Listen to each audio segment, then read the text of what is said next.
right room. All right, so today's webinar is all about home studio photography. And as I mentioned before, this covers a wide range of topics and information. So I'm going to just give you guys a couple of tidbits. The first 15-20 minutes of the webinar are all going to be about how to set things up at home and some interesting ways that you can do that in your own house. Or if you're lucky enough to have a backyard, in your own backyard. And then we're actually going to jump into the photo suite, and I'm going to talk to you about doing things like quick retouching. We're going to be talking about cleaning up backgrounds, because a lot of times you don't have as much space as you wished you did, so you have to clean up extra backgrounds, and applying interesting effects to kind of help make images look a little bit brighter, a little bit more interesting. Now, when it comes to home studio photography, there are lots of different ways that you can approach this. This can include things like food photography, object photography. So if you like to shoot inanimate objects, do really cool, interesting still lifes, it kind of covers that same realm. It also covers portraits, whether it be self-portraits or if you have a party and you want to have a photo booth style setup. These are all home studio setups. And each one of them is going to be a little bit different. But what's really wonderful is no matter how small your space is, I can guarantee that there is a way to fit a studio in there. If you don't know who I am, my name is Liz, and I'm a 26-year-old photographer based here in Portland. I do most of the educational work for onOne, and I went to photography school before I came back to Portland and started working for onOne, and one of their sister companies. And so before I actually joined onOne, I was photographing all the time. When I was in high school, my dad is a photographer. I learned how to shoot probably by the time I could hold a camera.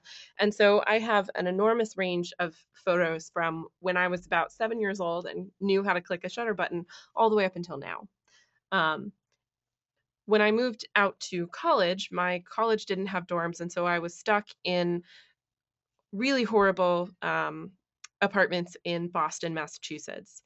And I needed to find interesting ways to not have to trek all the way to school to use their only studio for all of the probably about 50 photography students.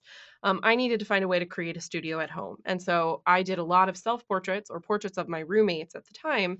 And we lived in very, very tiny apartments. If you've ever lived in a large city like New York, Boston, Philadelphia, it's very expensive for not a lot of space.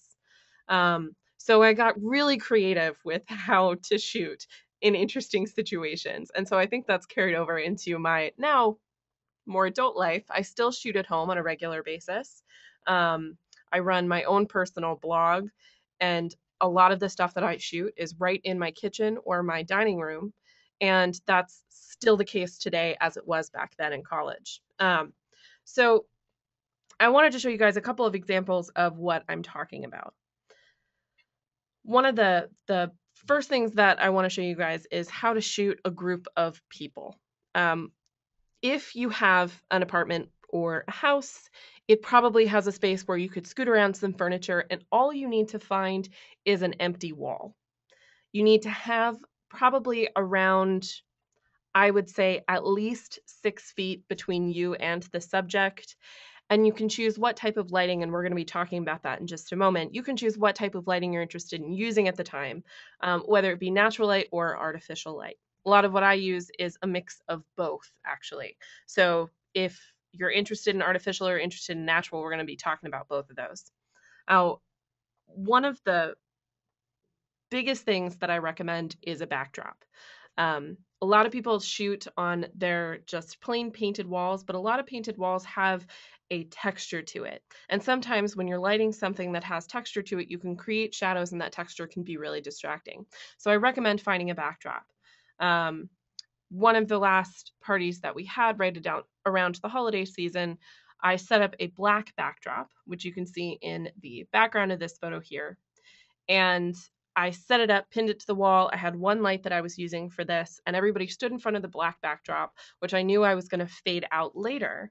And then I took portraits of everyone at the party. And it was couples, singles, groups, everything could fit behind this black backdrop. It was only about, I would say, maybe 6 feet wide maximum, maybe 5.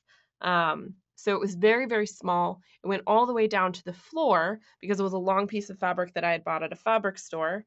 Um, but as you can see in a lot of the images that I shot, it didn't bleed out to the edge of the photo itself. So just with a little bit of creative editing, you can take an image that even if you don't have all of the space, you can cut it out and you can create a seamless backdrop to make it look like it was shot in a studio, to make it look like it was shot in a larger studio, if you will. One of the other things that I get a lot is if you're shooting people, especially groups of people, you're going to end up in situations where you're shooting two people and only one of them looks good at a time. The girl on the left looks wonderful. Her dress is beautiful. The girl on the right is taking a picture of me taking a photo of them. And we definitely don't want her in there. And again, we have excess backdrop that we're going to need to clean up. We have a person that we want to remove. We have a washer and dryer on the right-hand side that we need to get rid of. And again, with a little bit of creative editing, we can turn an image like this one in. We can cut out the person on the right-hand side, and we can clean up the backdrop so it looks a little bit more neat, if you will. So just getting a little bit creative, knowing that you have the tools under your belt in the photo suite to be able to do this kind of thing. You don't ever have to worry about the fact that, well, I have to pull out to maybe take a larger picture of multiple people. What am I going to do about the background? You don't have to worry about it. You've got all the stuff that you can use to create an image like this one. There are multiple different types of lighting.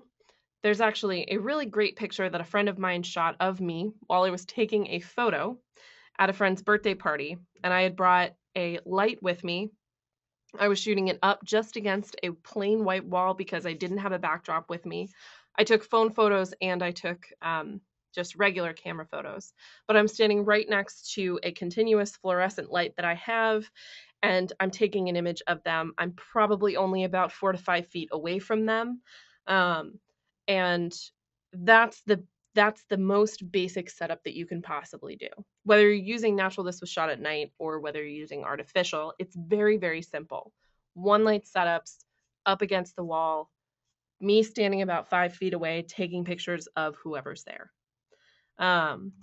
So you can kind of see that it's very easy. Just one light was shot for these images here that I took of a couple of friends at this birthday party. The lights are strong enough that if you up your ISO a little bit more, instead of shooting at 200 or 400, if you up it all the way up to 640 or 800, most programs these days like Lightroom, Camera Raw, Aperture have noise reduction. So reduce the noise, but shoot it at a faster speed. So with something like this, I was able to catch her flinging her hair, dancing a little bit in front of the camera, and I get a little bit of motion there, but there's still some crispness in that movement. And so that's one of the plus sides of having an artificial light is a lot of times it's going to be a little bit stronger because most people don't have beautiful, sunlights coming down in huge open windows in their roof. And all of these images were shot with just one light. You can actually see it right inside his eye. There's just one solid square soft box right behind the camera. Up a little bit, right up above the camera. And I was kind of standing below a little bit underneath where the light was. So a one light setup is really, really easy, and you can take some really great pictures just by using this idea. You can also use multiple lights if you have them. I shot a Halloween party and everybody dressed up as Batman, Spider-Man, Superman characters. It was great. So it was either villains or heroes. And I took all of these images of these people who were dressed up as hilarious superheroes or villains, and I had two lights. And so you can use some very, very interesting setups. Again, this is a really, really small space. I pulled the person back about a foot from the background. That's all. It's not like they were 8 feet in front of the background to get that soft, stormy gray. They were about a foot in front of the background. I used a very, very low aperture, as low as my camera could possibly go so that I could get that softness behind him. And then I had very slender side lighting on both sides. And that's how I could get a moodier look for his villain costume. And it was all just by moving the lights and moving the subject in the small space.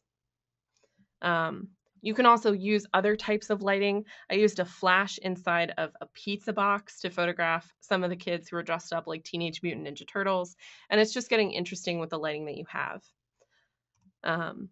So we're going to be talking about editing one of these pictures here in just a minute, but I want to show you guys a little bit more about the setup and some of the lighting examples that I've got here. So this is kind of my home studio photography kit along with whatever lights I might possibly using. I tend to like to use a flash if I can.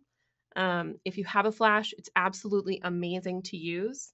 One of the things that I recommend playing around with if you do have a flash is there's a company called Photo Jojo and they sell something called a ring flash adapter. It's a really great way to get a soft diffused flash look that's a little bit softer than your stereotypical flash without having to pay for a really expensive ring flash.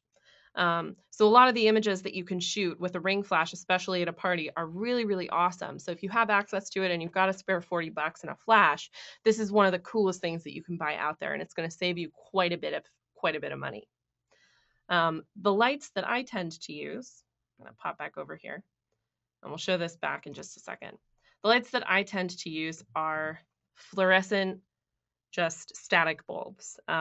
It's not a strobe light, so there's no flash, which is really nice, especially if you live in a neighborhood. Be careful with blowing fuses, depending on how old the house you live in is. I live in a newer home, which is really lucky, so I don't have to worry about blowing fuses with strobes.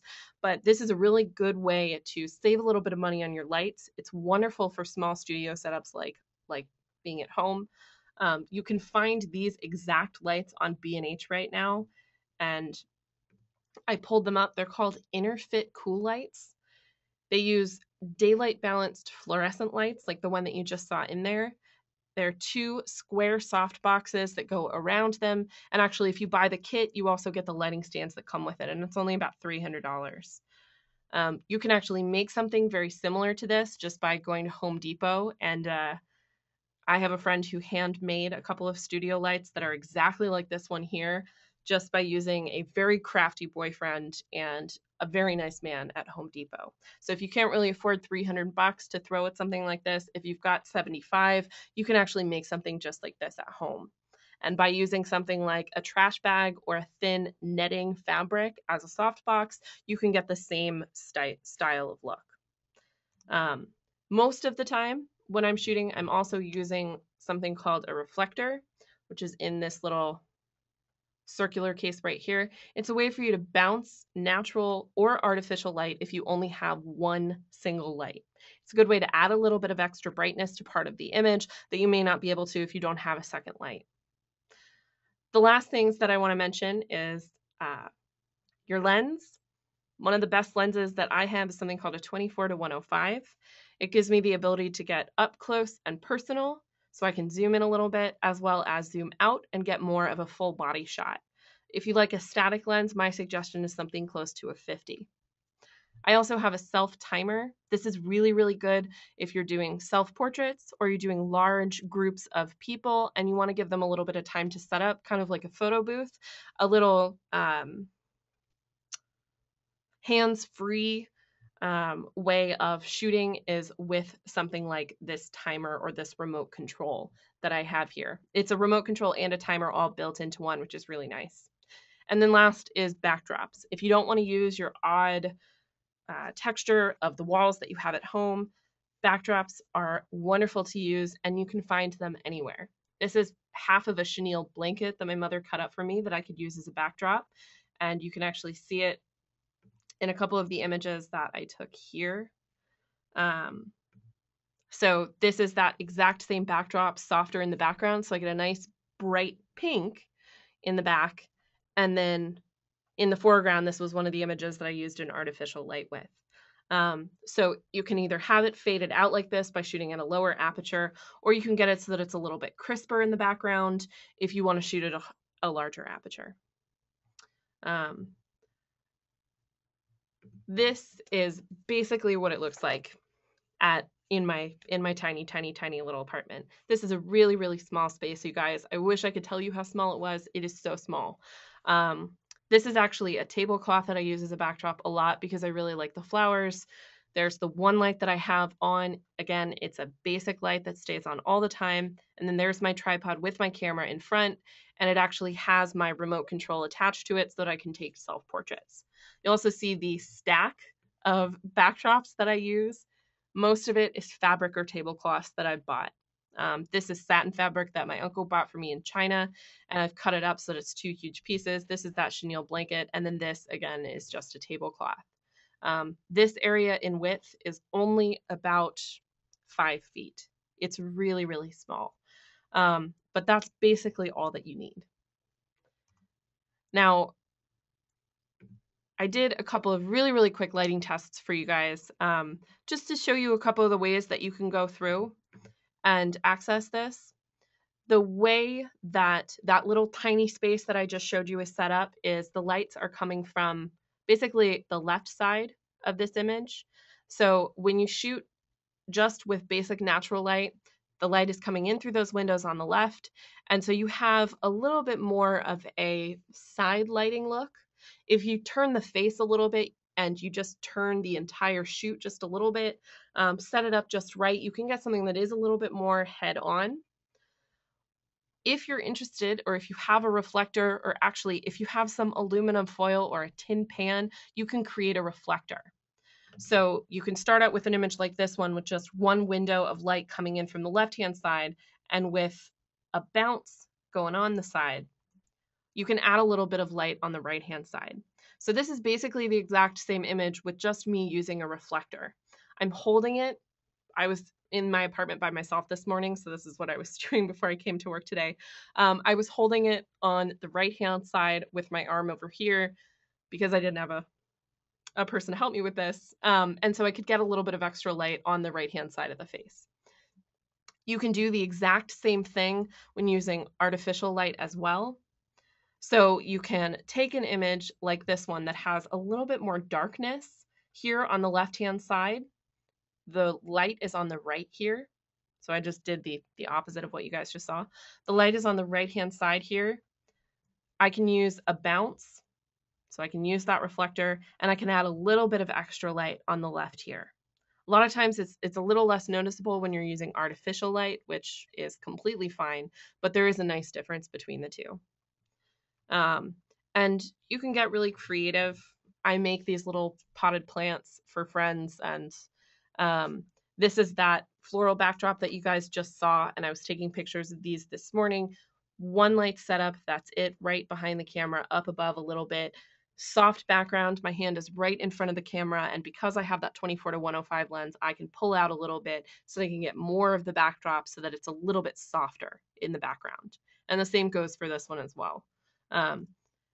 So we can keep everything a little bit uniform, and you've got a really interesting backdrop that not everybody is going to be able to have access to. We can edit this inside the photo suite and add a little bit of oomph to it. This is straight out of the camera, as is this one. So we can bring it into the photo suite to add a little bit of excitement to it, but the basis for all of these is how simple it is to use a setup like the one that I saw you and create really nice photos. And there's a picture of me acting ridiculous in front of said backdrop. So if you want to be a little bit closer to the backdrop, you can also get it more in focus, which is really cool. So I used a slightly larger aperture here, and I stood right in front of it instead of standing about 2 feet away to get a softer backdrop in the other ones. Okay, so I want to talk to you guys about editing. We're going to jump over to this section here, and I want to talk you through how to edit a couple of these images here. There it is. Okay, so we're going to start out with this image, and we're going to turn it into something like this photo here. And there's quite a bit of editing that we're going to have to do to this image. A lot of people are going to look at this and say, well, let's just rotate and crop it really fast, get out all the excess. Well, what happens if you want to save that really nice long format from the original image instead of cropping it down to a square? The same would go for an image like this one. What if we want to leave it at that nice horizontal shape without having to cut out a lot of excess? So again, we can add a little bit of extra background, add an interesting look to it, and we can save that. And the same goes for all of these. So let's go ahead and let's start out with this image here. Now, the only thing that I will mention that you do want to try and do outside of the photo suite is noise reduction. If you're shooting at a higher aperture, or if you're shooting at a higher ISO, you may have to do a little bit of noise reduction, which is perfectly fine. You want to do it in a program like Lightroom, Aperture, Adobe Camera Raw, because those programs actually have noise reduction. The photo suite does not. So you really, really need to make sure you take care of that. The other thing that I do suggest is we have a crop tool inside the photo suite, but I like to crop before I go in there. So I'm going to use the crop tool in here just because it has a straightener. It has the ability to maintain certain proportions, so I can maintain the proportions of my original image, and that will help. So I'm just going to rotate this image a little bit, not a lot, just a little bit. And then I'm going to shrink in the crop a bit. We're not going to go too far because I do want to save quite a bit of my original photo, but we're going to crop out a little bit of the excess on the top because we don't need all that negative space around them. And then we can go ahead and click done. So we're already at a better starting point. We're going to need to go through and edit the backdrop a little bit. And then we also want to do a little bit of retouching on our models and then add a couple of effects. So the first program that you're going to want to start out with is Perfect Layers. And if you're going through Lightroom, a lot of people use Lightroom as a catalog program. It's awesome. It has all of your Camera Raw options in the Develop module, so it's an awesome starting point. You're going to go through the File menu down to Plugin Extras, and you're going to go to Perfect Photo Suite 8 or Perfect Layers, either of these two options here. They're going to drop you in the exact same place. Now, one of the biggest things is on the right-hand side, the reason why we start out in layers is because we have a layer stack. It gives us the ability to do retouching, portrait editing. It gives us the ability to do all of our effects options, everything on separate layers so that we have a nice workflow so that we can always go, we can back up. So like if we add some effects and the client says, you know, I don't really like that. This is my best friend, Megan, so she's not going to be highly offended about what I do to her. But if she saw it and said, you know, I feel like you made the image too yellow, or I feel like I don't really like the color. Can you make it into a black and white? Instead of having to start from scratch and have to re-edit the background, recrop it, re-denoise it, re-portrait edit, all of those different things. By doing it in a specific workflow, we can go back and say, you want to know what? I'll just take that effect off and I'll make it a black and white image for you real quick without having to redo things. So the layered workflow is going to be really important. The first thing that I recommend is in the layer stack, click on the duplicate layer button on the bottom left-hand side. That's going to make sure that we don't destroy the original. In case we screw up and we need to start again with our original image, it will always be there. And then if you double click on the name of the layer, you can actually relabel it. So I'm going to call this Backdrop Retouching. I'll click the return button. So now I'll know there's my original image, Holiday 5, and then on top will be my backdrop retouching. Now the reason why Perfect Layers is awesome for this kind of thing is because we have the eraser and the clone stamp brush, and these are going to be the two that you want to use. We're going to start out using the Perfect Eraser. My suggestion is if you have a really basic setup like this one here, try using the Perfect Eraser on the first go. There's just a little sliver on the right-hand side and slightly bigger one on the left that we need to fix up. So the eraser is going to be a good start. The other thing that's also really helpful here is a Wacom tablet. If you've got one, it's going to make your retouching life a million times easier. So I'm just going to make my Perfect Eraser a little bit bigger here, much bigger. We're going to go very, very large. And I'm just going to click and drag along the right-hand side. You don't have to make it quite as big as I did. You can make it a little bit smaller there, but we're going to see how well it does. Awesome. If there's anything we need to clean up, we can always go through and do that. There was a little white spot up there, and that's pretty much it. Now, if you have an area that's a little bit more difficult, so let's go over and the eraser does a really good job with this kind of thing, but let's say for some reason it didn't. Perfect. So it tried to continue this line on the left-hand side, and it did not extend the black over here. So we need to fix that. And so let's say the Perfect Eraser is not going to work. That's when the clone stamp brush is going to come in handy. If the perfect eraser is having a really hard time trying to figure things out, you can actually clone part of your image and replace this white with an area of your choice. The one suggestion I have when using the clone stamp is going to zoom in a little bit. You want to make sure that you're going to get up close and personal here, because if you do it zoomed out, you may miss a couple of the details, and you really want to hang on to all of those little tiny details. Now, obviously, this is going to be a little bit easier if you have a solid backdrop or one that is very simple. One like the floral backdrop that you guys saw a little bit earlier might be a bit more difficult to deal with in a situation like this, so I may crop more of it out in with a photo like this one. But with a black, white, gray, even that pink backdrop that you guys saw, the eraser and the clone stamp brush is going to be great.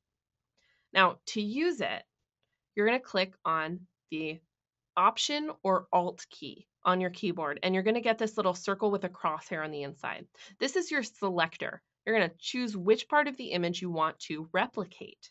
So let's just click right over here in this nice boring black area. I'll click, let go of the Option key. And when I do so, you're actually going to see that replication of the area we just cloned, and we can choose where we want to place it. So let's say we want to put it right here. I'll just click. And what's great about this is I can actually drag. So you'll see how there's on the right-hand side of the circle that you guys are looking at, our brush tool, there's a small crosshair. That crosshair is linked directly to the brush. So as I click and move it up and down, that crosshair moves up and down, and it continually resamples a new part of my image. So if I move this over here, it'll copy over her hair. If I move it over in a different spot, it'll copy over that spot. So it is linked. Once you use that Option or Alt key, it is linked to the brush. So we can actually just use this to very quickly click and drag down. Now what's wonderful here is you can always Option or Alt click and then reset everything up. So if it's not working, you want to kind of reset it up, make it look a little bit better. If you run into a situation where you've got an odd spot that may have been missed, just hold the Option or Alt key one more time and clean it up. So we can go through and we can actually clean this up really quickly.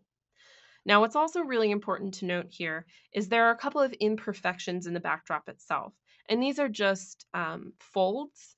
We're going to clean those up in just a moment as well. Using the perfect eraser and the retouch brush, we'll fix some of those little imperfections, but for the most part, we just need to get a black backdrop here. Don't forget to click the Option button before you do this. So hold the Option key, we're going to click again, and we'll do the same thing. We're just kind of quickly dragging here. We'll clean up all of those little spots that don't look quite as good. So just give it a minute here, and we'll go through and clean that up. Now, once we get the bulk of this, I know, doesn't look as great as you want it to right now. Believe me, we're gonna fix this in just a minute. We're gonna zoom back out here, and we're gonna take a look. Now, this is better than what we started with here. And if you remember, but there was a weird pole that goes through my kitchen. There's all of this white backdrop. Well, at least now it's solid black, so that's much better.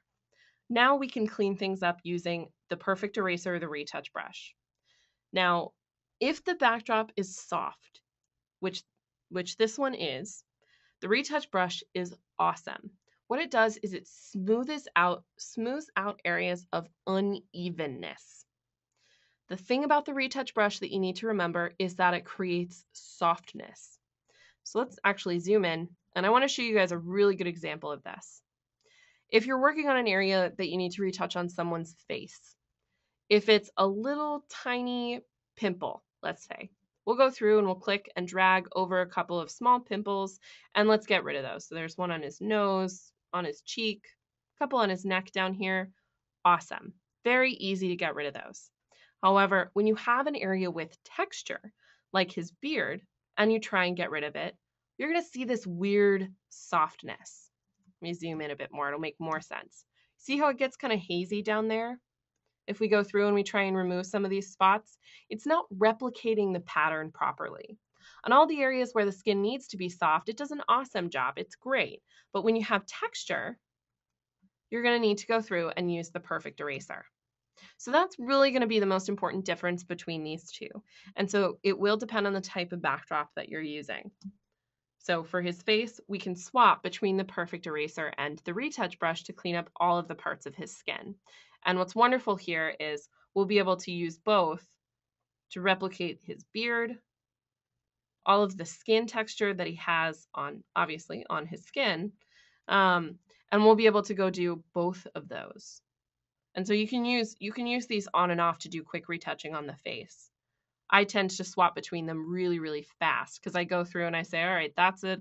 That's something I need the perfect eraser for. That's something that I'm going to need the retouch brush for. Now, for our backdrop, let's go over and let's take out the retouch brush. I'm going to make it a little bit bigger. And let's go through and just paint over a couple of these creases that we're seeing in our backdrop.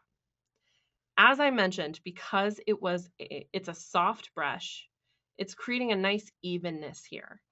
So we're cleaning up all of those weird folds, all those weird edges, all those weird spots, just by kind of squiggling this brush around.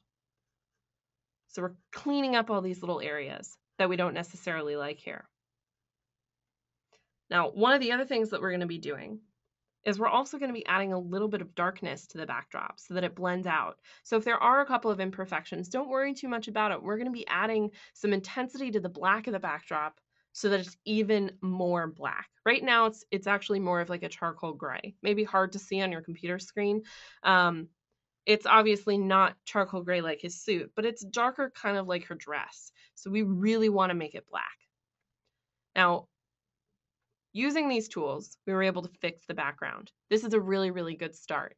The other thing that you're going to want to do here is other like facial retouching, skin retouching, clothes retouching, any of those things. My best friend Megan has a cat, and so many of her clothes are covered in cat hair. So I tend to like to go through and clean up all of the little tiny cat hairs that I find on her clothes, so that she doesn't always look like a crazy cat lady. So those would be something that you may want to clean up a little bit. Stray hairs are a really good option around the face. Spots on clothing, if there's an extra hair that's lying around or an extra thread, you can clean those up. Just make sure that when you are using things around pattern, you want to be very careful and use the perfect eraser because it'll try and maintain the texture or pattern of a shirt, a piece of clothing, anything along those lines. So we can clean up some of these little imperfections here. Now, if you do have a very important pattern that you need to make sure is repeated correctly, use the clone stamp brush. Don't forget that you can use this anywhere.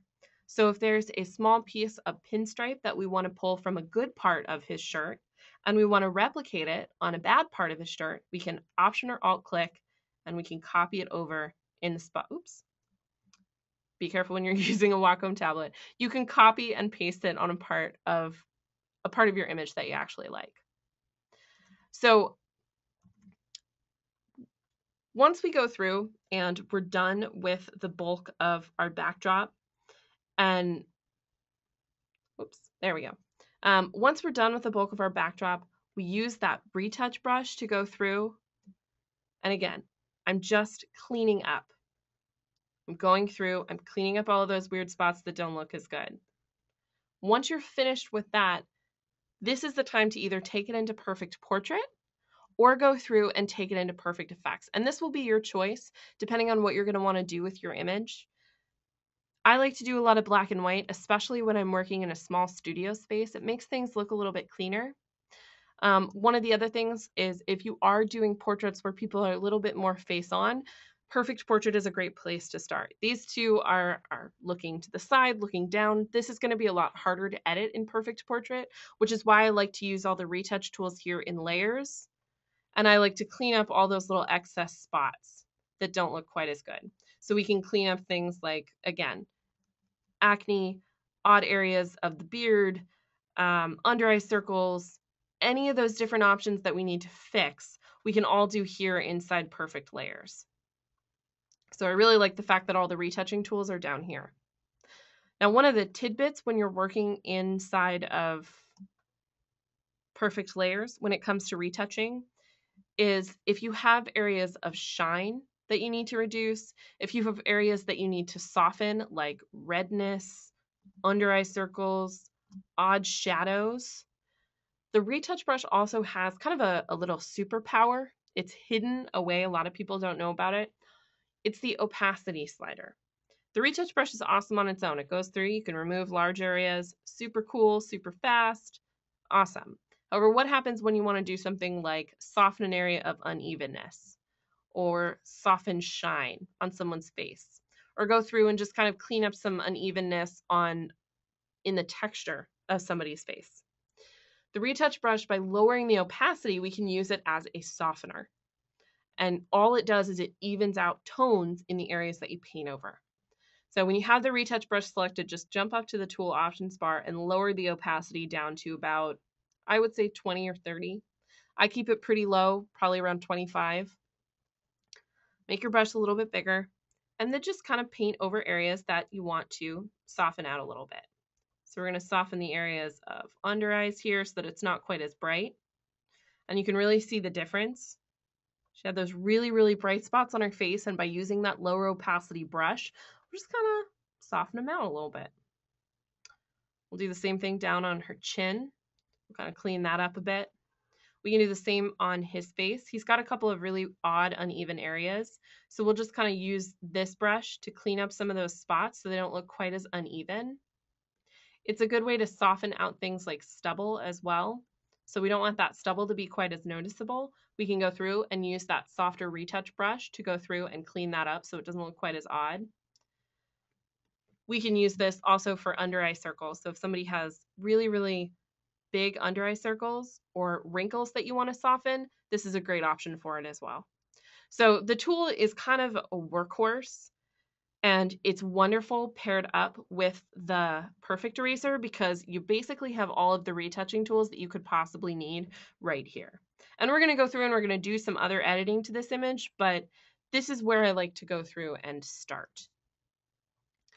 Now, let's go ahead and we're going to jump into Perfect Effects, and we're going to talk about a couple of the options that we've got in there.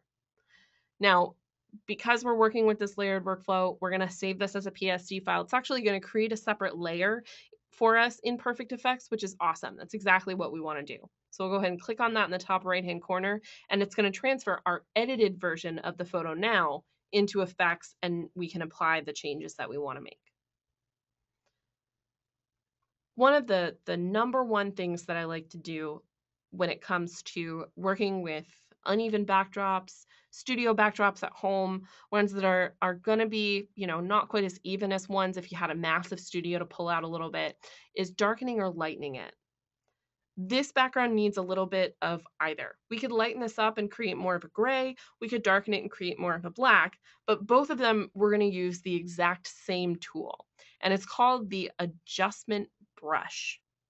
Inside your filter stack, this works as just like a mini layer stack here inside Perfect Effects. So we can stack multiple different filter layers together to create a custom look. And the adjustment brush is down at the bottom. It's right in the middle. It's a brush tool with a plus and minus next to it. And when we click on it, it applies a filter without making any adjustments to our image yet. We actually are going to hand paint in the area of the image that we want to lighten or darken. So down in the filter options pane, right up at the top, we have a couple of really basic presets here that are good. Right now it's set to lighten. So if I use my masking brush tool, my adjustment brush tool, if I use that brush and I just start to paint, it's going to lighten everywhere that I paint over. So we'll go ahead and undo that. There's also a darken option, and this is the one that we'll use. If I select it and I do the same thing, it'll darken the areas that I paint over. Now, what's great about this is you have this great brush tool that you can make adjustments to. So up in the tool options bar, this works like any other brush tool that you may have used. You have access to things like size, so we can make it bigger or smaller. We have access to feathering as well as opacity. Now, I like to play around with the feathering and the opacity depending on the background that I'm working with. For this one, I'm going to lower the opacity down to about 30 or 40. And the reason why we're going to do that is we're going to paint in darkness very slowly so it doesn't look overwhelming at first. The other thing that's nice is the feathering. If you need a very exact edge, you can access our perfect brush or our edge detection brush, and you can darken just the backdrop. This, I just want to add a little bit of darkness around the edges right here, so I don't need to worry about the perfect brush in an instance like this one. So I'm going to raise my feathering amount quite a bit so I have a very soft edged brush. And then all I need to do is just kind of click and paint over the areas very quickly that I want to darken. So very, very fast. I'm going very quickly here. Because of that lower opacity, we can go through and add a little bit of extra in certain areas. So we want to kind of darken down here a little bit and around her. Maybe we want to go in and do another layer here. We want to darken even more. So we'll go through and add some of that there. We'll go in, do the right-hand side again, and maybe clean up some of these areas that I may have missed. Now, what's even greater about using this tool is, let's say that we went through and we accidentally darkened a little bit of his head, and we don't want that. This brush is not set in stone. We went through, we added some darkness, awesome, but what if we screw up a little bit? That's perfectly acceptable. It happens. If you go up to your tool options bar, there's a drop-down menu called Mode, and right now it's set to Paint In, which means when we paint, it's painting in the darkness that we chose. If we go up and we swap our mode over to the option Paint Out, we can actually go in and we can remove some of the darkness that we may have accidentally painted on areas that we don't want. So we accidentally painted some on his hair, so we're just going to go through and very quickly paint back over the edge of his head to bring back some of the light that was up on his hair. And we can use this around the edges of our individuals in the portrait to make sure that we don't add a little too much darkness to a face, to a head of hair, to clothes. She has a black sweater on, so it's not going to be too worrisome there, but we can clean up all of these little spots that we may have screwed up a bit. The other thing that's really cool here is the fact that these layers are continually editable. So our darken layer, the one that we just added, is controlled by the bottom of the filter options pane here. So the brightness slider has been moved over to the left. It's been darkened. Once we create our mask, we can actually choose how much darkness we want or how much lightness. So we can go through and we can add a little bit more darkness. So we want it to be darker, push it over even more. We can also do things like add detail, we can add color, we can add vibrance, we can add glows to the background. Now that we've kind of separated it out from our foreground, we can edit it all separately. And we can use multiple different adjustments on the exact same mask that we just created with our adjustment brush layer. So this is an awesome way to go through and clean up an image. I absolutely love it. It's also really great to do things like add definition to someone's face. So if we wanted to go through and add a little bit of darkness to areas like her eyelashes and her eyebrows, to the dimples on her cheeks, to the edge of his neck to give it a little bit more definition, we can go through and play around with our opacity, and we can add a little bit of darkness to some of these areas, and we can do it all on the exact same layer.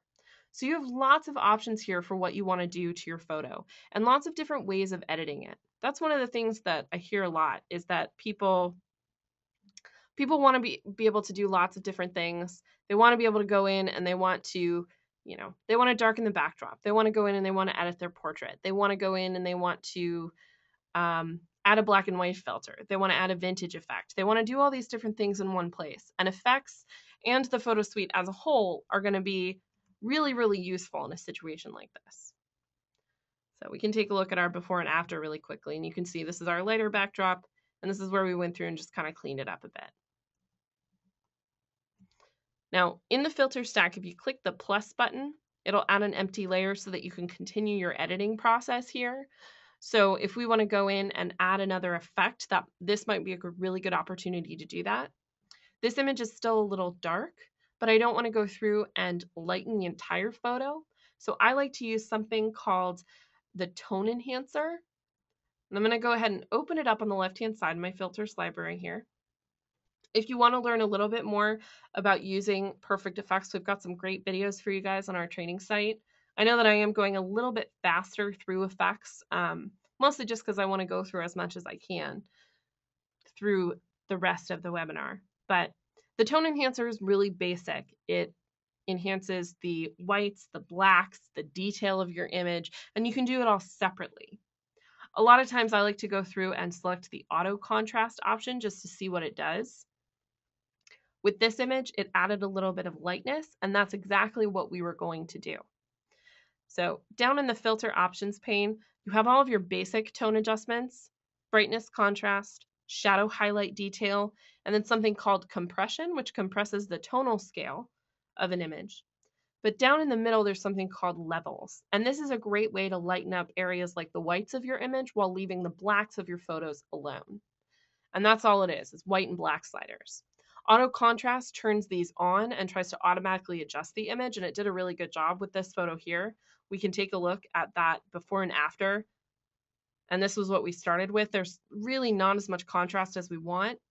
And then it brightened a lot of things up. It darkened the black so they're a bit more solid there. And so our subjects pop out. And you can manually adjust these if you want to by moving them to the left and the right, but it did a really good job of popping out those whites just enough to make it better. Now, there are a couple of other adjustments that I'll show you here. I click that plus button one more time. One of the other ones that's really, really important when you're using different types of lights is fixing color. And this is something that's going to happen in a lot of the images that you work with. My suggestion is if you're using a home light of any kind, to make sure that you've got a good white balance correction for it in whatever program you use. So with a lot of the fluorescent lights that I use, I have a preset in Lightroom that I use to fix the fluorescent lights. And then I also have a preset here to help me fix things like redness on someone's face, which can happen when a bright light is hitting them really quickly. Or to fix areas of uneven color. Inside effects, we have something called the color enhancer. And there are lots of different options here. Oops, let's not close that out. Let's open that back up. There are many, many, many different options. The one that I click is just the top one called auto color because it will try and automatically correct the color. It's not really going to do anything to this image because it already notices that the color is pretty much correct. And when you scroll down to the filter options pane, you can click the auto button on and off to see what it's going to do to your photo. Again, it really is not doing much. The area that's the most important is going to be our color range drop-down menu because it gives us the ability to separate down our reds and our oranges, which are the colors that we really need to work on. So if we choose, for instance, the red channel, we can actually desaturate the reds in the image so that they don't look quite as bright.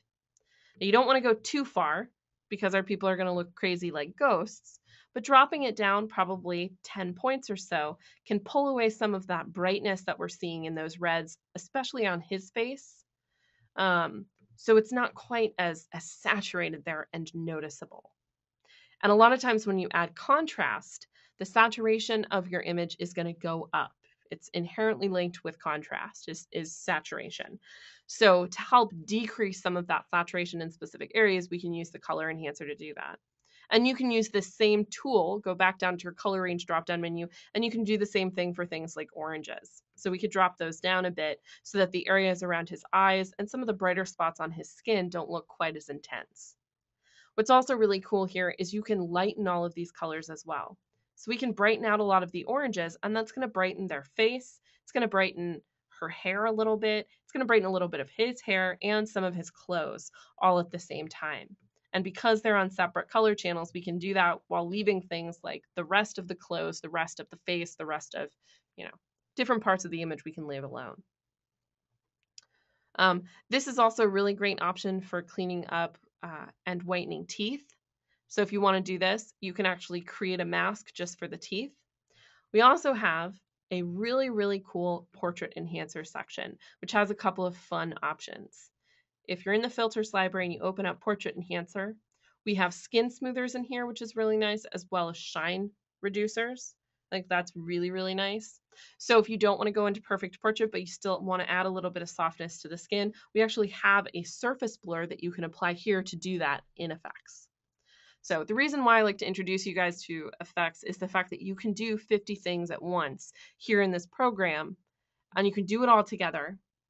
And you can make sure that by using presets, which is what I'm going to show you now, by using presets, all of your images are going to look uniform. So let's, for instance, I'm going to very, very quickly apply a vintage effect to the image. This is a good way to add a uniqueness to a photo that sometimes gives it a little bit more interest. If you're using a black backdrop, just know that whatever color is being used to color the shadows in a vintage or a split tone filter is going to affect that black backdrop. But I'm going to apply the red yellow option because it reminds me a lot of like 1970s faded Polaroid film. I use this a lot, especially on images like these, because it gives them something other than just a boring flat background. Vintage filters are a great way to enhance portraits if you don't really like the background that you're working with, because people pay less attention to imperfections in the back and they pay more attention to the color stylings on the image. Because we added a vintage filter, people are going to be like, wow, that's really interesting. You know, you added this filter, it looks like an old 1970s negative. This is really cool. And they're not going to notice that there's an extra fold in the backdrop you forgot to clean up, or there's a little bit of unevenness because the lights weren't set up right, you know, and you weren't able to fix it. So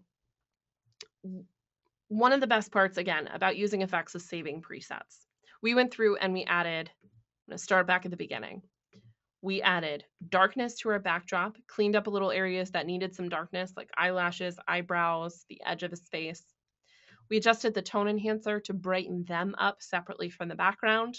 We used the color enhancer to desaturate and brighten up some of the colors to give it a little bit more oomph, while pulling away some of the redness from their face. And then we went through and we added a vintage filter to add a cool effect to it. Now, the thing about playing around with all of these different filters is repeating this on the next image that you have open. And that is something that I think is really, really frustrating, is that a lot of times what happens is people will forget to save a preset and then they'll have to try and replicate this. So always try and remember to save a preset, because it's going to save this filter stack to reapply on another image. And what's awesome is you can repaint in a mask for your adjustment brush layer. If you need to use a mask for any of the other layers, everything with a preset will be continually editable as long as you have your image open in effects. So it's kind of like saving your work here in effects, if you will. Now, when you exit perfect effects, these filters are going to be smushed into one effects layer, and it's going to be placed inside of perfect layers. But while you're still here in effects, you can continually edit. So to save a preset, we'll jump up to the preset drop-down menu and choose Save Preset. My suggestion is call it whatever shoot you were working on. So I'll call this Holiday Party Photo Shoot. And then I may put vintage at the end. So if I have a vintage option and then I have more of like a clean contrast option, I'll know the difference. I'm going to place it in a category. I have lots that I've created. If you don't have any, just click on Add New Category. And let's put this in Liz's project presets. That's where I place a lot of the ones like photo shoots, photo booths, anything like that. So I've got my project presets category and I can click Create. If you jump over to find your presets, you're going to go to the presets library on the left-hand side and scroll down to Liz's project presets. And you'll see I've got a lot in here from different projects that I've worked on. Right in the middle is going to be my holiday party photo shoot, the vintage option. And if I save another one, I can call it holiday party photo shoot clean, or holiday party photo shoot faded. You know, anything along those lines I can go through and I can apply. And when I click and add this to another photo, I'll get all of these different layers and I can click on my adjustment brush. I can add a mask. I can click on my tone enhancer, maybe brighten it up a little bit more, and so on. Now we're going to click apply here. It's going to go through and it's going to add all of these different effects, and then it's going to pop us back into layers. And I just want to show you the layer stack that we just introduced for this image. So on our right hand side, we have our We're going to start at the beginning. We have our original image that we cropped really quickly out of Lightroom. We have our background retouching as well as some of our facial retouching with our retouch brush and our perfect eraser. And then we have our edit inside perfect effects. So as I mentioned before, as long as we save this as a PSD, which is how it exports from Lightroom, so we don't have to worry about that. If you're going through the photo suite as a standalone, you'll have an option of choosing Photoshop when you save it. But because we saved it as a PSD file, if I bring this to my friend Megan and she goes, you know, I don't really like the vintage stylings, I can go, no problem, we'll take it off. And then I can go back in, jump into Perfect Effects, and I can actually add that exact same preset that we applied and then delete the vintage filter on top. I don't have to redo anything. I don't have to redo any of the work that I did in effects other than making sure that my mask looks good, and I am done. So that's one of the reasons why we save presets, is working with clients, having to redo things, having to go back in and start from scratch is exhausting. So being able to go back in and start with a better recipe and then continue editing or adjust is going to save us a lot of time. When I click save, we're going to go ahead and do that. We're going to save this out. It's going to save this as a PSD, and we're going to close and jump back into Lightroom. And what's wonderful is Lightroom recognizes PSD files. So when we work with images through Lightroom, it's going to be able to show us our original file and our PSD file. It will stay a PSD in here in Lightroom. It will not compress it or flatten it until you export it from here. Or if you go through the photo suite and you accidentally save this edited version as a JPEG instead of a PSD file, it will flatten it. So that's why we save as a PSD for all those layers.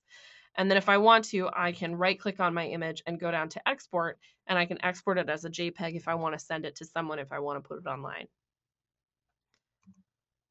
So that's kind of a quick and dirty look at homemade studio photography solutions. Obviously, these exact same techniques, you guys, can be used on all of the images that we saw earlier. That same technique that I showed you with that last image is exactly what we'd use for this image here. I would crop it down, maybe crop out a little bit on the bottom, and then I would use the same tools that I showed you to edit out our subject and clean up the edges. It's not like there's anything special or different that I did with this image to clean it up and create this portrait than what I did for this image here. The only main difference is that I took this one into perfect portrait because she was looking straight onto the camera. So I cleaned up all of the portrait stuff a little bit differently, but that's it.